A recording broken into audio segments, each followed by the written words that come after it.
శివ శివ శివ అనవో మనసా శ్రీ శివనామమే జగద్రక్ష. శివ శివ శివ అనవో మనసా శ్రీ శివనామమే జగద్రక్ష. అసలు నిజానికి అమ్మా అంటే ఒక వయసు వచ్చిన తర్వాత మెల్లిగా మనసు ఏమైపోవాలంటే అమ్మ ఉండదు. కొన్నేళ్ళు అయిపోయిన తర్వాత అమ్మ వెళ్ళిపోతుంది. అది సహజం లోకంలో. కొడుకు ముందు వెళ్ళాడు, అమ్మ ముందు వెళ్ళిపోతుంది. వెళ్ళిపోయిన తర్వాత ఇంకా అమ్మా అని ఎవరిని పిలవాలి? ఆ పిలుపు ఆగకూడదు. ఎవరిని పిలవాలి అమ్మా అని అంటే అమ్మవారిని పిలవాలి. అమ్మా అయ్య అటంచు ఎవరిని నేనన్నం శివా నిన్నేను సుమి, నీమది తల్లిదండ్రులటంచుం చూడగాబోకు నాకిమ్మై తల్లియు తండ్రియున్ గురుడు నీవే కాక, ఈ సంసారపు చిమ్మచీకటి కప్పకుండా కనుమా శ్రీకాళహస్తీశ్వర అని అడుగుతాడు ధూర్జటి. అమ్మా అని ఎవరిని పిలిచినా ఆ పరదేవతని. కాబట్టి అమ్మా అయ్యా అంచు నేనెవ్వరిని అన్నం శివా నిన్నేను సుమి. అయ్యా ఇలా రండి అన్నాను అనుకోండి, శివ ఎవరినో పిలిచాను అనుకోకు నిన్నే అంటాడు ధూర్జటి. ఆది కుటుంబిని, మొట్టమొదటి కుటుంబం అదే. అక్కడి నుంచి ఇంతమంది పుట్టుకొచ్చారు. ఇంతమంది ఎక్కడి నుంచి వచ్చారు అంటే పరమశివుని నుండే ఇంత ఉత్పత్తి జరిగింది. అందుకే అన్ని లోకములకు కూడా తల్లిదండ్రులు ఎవరు అంటే వాళ్ళిద్దరే. చిత్రం ఏమిటంటే లోకంలో అందరికీ కూడా కర్తవ్యమేమి అంటే ఆయననే చేరిపోవాలి. ఆయననే చేరిపోవాలంటే ఆయన దగ్గర ఓ లక్షణం ఉంది. 2 చేతులు ఎత్తి నమస్కారం చేస్తే మన కోరిక తీరుస్తాడు. కానీ అలా సుఖం అనుభవిస్తూ ఉండిపోవడం కాదు జీవితంలో. అన్నిటికన్నా కావలసిందేది అంటే చిరంజీవన్నే వక్షపిత పశుపాశ వ్యతికర పరానందాభిక్యం రసయతి రసం తద్భజనవాన్ అంటారు సౌందర్యలహరిలో శంకరాచార్యుల వారు. చాలా కాలం శతాయుష్మాన్ భవ, 100 ఏళ్ళు బతకాలి, అందులో తప్పేం లేదు. నేను 100 ఏళ్ళు ఉండాలని కోరుకోవాలి. ప్రతివాడు అర్ధాయుష్కుడిగా వెళ్ళిపోవాలని కోరుకోకూడదు. 100 ఏళ్ళు ఉండాలి. చిరంజీవన్నేవ బాగుంది, కానీ ఇంకా సుఖాలు అనుభవిస్తూ అలా ఆనందం అనుభవిస్తూ కూర్చోడానికే కాదు.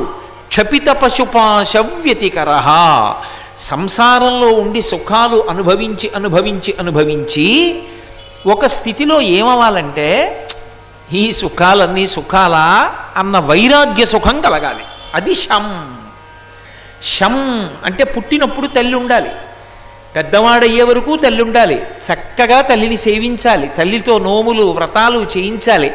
నా కొడుకు ఎంత మంచివాడో తెలుసా అని ఆ అమ్మ పొంగిపోయి 10 మందికి చెప్పుకోవాలి. ఆ అమ్మ తన చేతుల మీద వెళ్ళిపోవాలి. తాను చెయ్యవలసినవన్నీ తల్లికి చెయ్యాలి, తండ్రికి చెయ్యాలి. చేసి ఇన్ని సుఖాలు అనుభవించిన తరువాత ఎన్ని అనుభవించానండి సుఖాలు జీవితంలో, ఈ సుఖాలన్నీ సుఖమా, వస్తూ ఉంటాయి పోతూ ఉంటాయి అని వైరాగ్య సుఖాన్ని పొందాలి. దేనితోటి సంగము లేకుండా, పొంగు కుంగు లేకుండా ఒక్కలా ఉండగలిగినటువంటి స్థితి ఏర్పడాలి.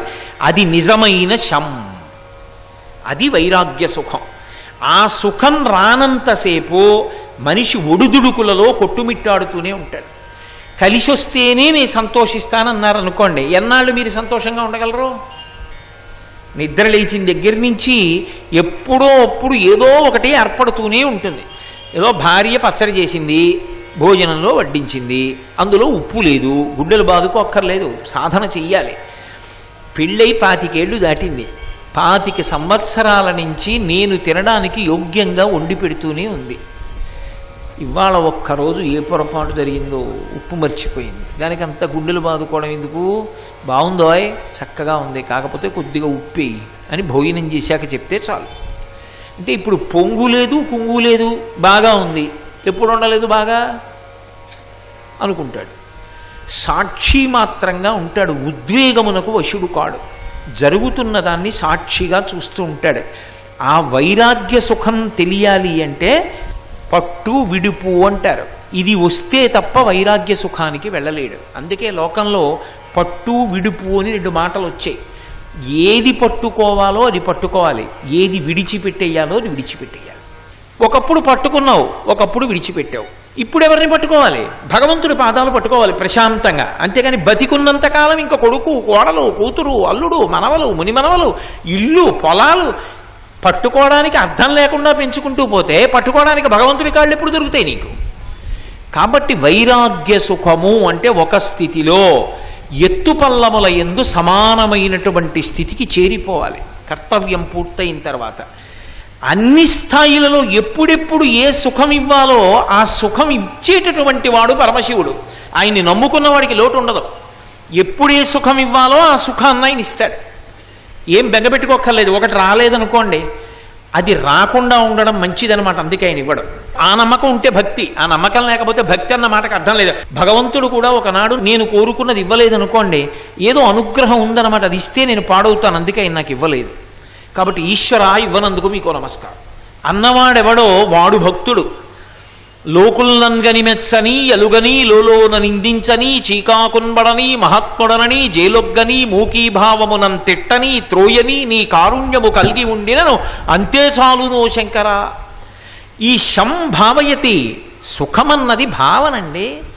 భావన వలన సుఖము తప్ప భావన లేని నాడు సుఖమన్న మాట ఏమి ఉండదు అసలు. మనసు బాగులేదనుకోండి, మనసులే బాగులేని వాడిని తీసుకెళ్ళి ఎంత మెత్తటి పరుపు మీద పడుకోబెట్టండి, దొల్లుతూనే ఉంటాడు. ఎరా పడుకోవా, ఎందుకు అలా దొల్లుతావు అన్నారు అనుకోండి, మనసంతా బరువుగా ఉందంటాడు. ఓ కష్టపడిన వాడు ఉన్నాడు అనుకోండి, మనసు ప్రశాంతంగా ఉందనుకోండి, వీధిలో గోడకి చేరగిలబడి వీపు నిద్రపోతాడు దోమలు కుడుతూ ఉంటే. మరి మనసు ప్రశాంతంగా ఉంది. మనసు ప్రశాంతంగా ఉండడమే శాంతికి కారణం. ఆ మనసు శాంతంగా ఉండాలి అంటే ఎప్పుడు ఏ సుఖాన్ని పొందాలో ఆ సుఖాన్ని పరమశివుడు ఇవ్వగలడు. అలా ఇవ్వడంలో చిట్ట చివరి సుఖం వైరాగ్య సుఖం. ఆ సుఖం రానివాడు జీవితాన్ని పండించుకోలేడు. కాబట్టి సేయం నతిశం భవే, అందుకు శంకరాచార్యుల వారు శంభుమూర్తికి నమస్కరిస్తున్నానన్నారు. అంటే నాకు ఎప్పుడు ఎక్కడ ఏ స్థాయిలో ఏది అవసరమో అది నాకు ఇవ్వగలిగిన వాడా నీకు నమస్కరించుచున్నాను, అది నాకు కటాక్షించు. నమస్కారం అన్న మాటకు అర్థం, నీకు ఈ శ్లోకంలో పైనున్న మాటలకన్నింటికీ అర్థం తెలియకపోయినా భంగిమ ఒకటి పెడితే నువ్వు ఇవన్నీ అడిగినట్లే. పరమశివుడి విషయంలో వేదం ఒక మాట చెప్తుంది, ఆయనకు ఒక నమస్కారం చేస్తే చాలు అన్నీ చేసేసినట్టే. అందుకే రుద్రం నమ్మకంతో నమస్కారాలతో విశేషంగా పెడుతుంది. నమస్కారం అంటే ఇలా అంటే నమస్కారం, అంతేగాని ఇలా ఒక చేత్తో అంటే కాదు. 2 చేతులు ఇలా కలిపి ఇలా అనాలి, తల తాటించి. అంటే 5 జ్ఞానేంద్రియములు, 5 కర్మేంద్రియములు, బుద్ధి స్థానమైనటువంటి తల 11ంటిని మీ పాదముల వద్ద న్యాసం చేశాను. మీరు ఇలా నిలబడ్డారు, నేను ఇలా వంగాను, వంగి మీ పాదములు పట్టుకున్నాను. అంటే నేను ఎంత కింద పడిపోవాలో అంత పడిపోయాను, మీరు నిలబడి ఉన్నారు, నన్ను ఉద్ధరించండి, పైకెత్తండి అని అడిగినట్టు. ఇప్పుడు ఎవడు నమస్కరించారో వాణ్ణి పరమేశ్వరుడు పైకెత్తుతాడు. ఇప్పుడు నిత్యాయ త్రిగుణాత్మనే పురజితే కాత్యాయ నీశ్రేయసే, ఇవన్నీ అర్థమైతే మంచిదే, వింటే మంచిదే, జ్ఞాపకం ఉంచుకుంటే మంచిదే. ఒకవేళ లేకపోయినా మనస్ఫూర్తిగా ఇలా అనగలిగితే చాలు. లేదు ఒక సాష్టాంగ నమస్కారం చేశావు చాలు, నేల మీద స్వర్ణదండం పడిపోయినట్టు పడిపోయావు చాలు, ఆ భావన లేదు, ఉపయోగం లేదు. అందుకని నతిశం భవే, ఈశ్వరా మీకు నమస్కారం అగుగాక అంటే నేను ఏదో భంగిమ పట్టడం కాదు, నా మనసులో అటువంటి భావన ఏర్పడుగాక అని అడుగుతాడు. అందుకే ఆ నమస్కారం అనేటటువంటి దానికి సనాతన ధర్మంలో విశేషమైనటువంటి ప్రాధాన్యత ఉంది. అసలు మీతో నేను ఒక రహస్యం చెప్పాలి అంటే, భగవంతుడు గురువు ఈ ఇద్దరూ ప్రీతి పొందేది దేని వలన అంటే ఒక్క నమస్కారము చేతనే ప్రీతి పొందుతారు. నమస్కారము వినయమునకు సంకేతము. ఒకడు నమస్కరించడు, వాడికి నేను నమస్కరించేది ఏమిటి, నాలాగే ముక్కు కళ్ళు చెవులు ఉన్నాయి, వాడి దగ్గర నేను వంగేది ఏమిటంటాడు. వంగలేడు. ఎవడు వంగడు, ఎవడు నమస్కరించడు అంటే అహంకారపూరితమైనటువంటి వాడు నమస్కరించలేడు. ఎవడి మనసు ఆర్ద్రతతో నిండిపోయిందో, భక్తితో నిండిపోయిందో వాడు నమస్కరించడంలో త్వరపడతాడు. సర్వం శ్రీ ఉమామహేశ్వర పరబ్రహ్మార్పణమస్తు. స్వస్తి.